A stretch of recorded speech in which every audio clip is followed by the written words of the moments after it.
आपल्याकडे 5 वाजेपर्यंत आहे. 5 वाजेपर्यंत किती मतदान होतंय ते. पण मला असं वाटतं जास्तीत जास्त मुंबईकर बाहेर पडून मतदान करतील अशी मला आशा आहे. शांततेत मतदान होणं गरजेचं आहे, पण अनेक राजकीय पक्ष मतदान केंद्रावर जाऊन गोंधळ घालतानाही दिसून येत आहे. मला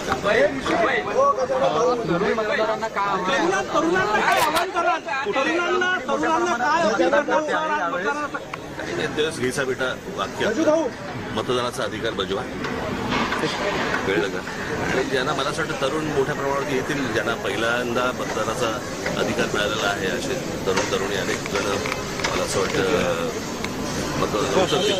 आणि बाकी त्यांच्या काहींच्या आशा संपल्या असतील त्यांच्याकडनं तुम्ही मतदानाची अपेक्षा साहेब, महिला वोटर ज्यावेळेस महिला वोटर यावेळेला एक टर्निंग पॉईंट असेल, महिला वोटर सायलेंट वोटर म्हणून मला माहित नाही. मी भविष्यवेत्ता नाही आहे, पण काही ज्योतिषी म्हणून बसलोय का? पण ज्या प्रकारे महिलांची संख्या आहे दिवसामध्ये पाहिलेलं आहे की महिला गेम चेंजर होते, ते येतील आता मतदानाला उतरतील.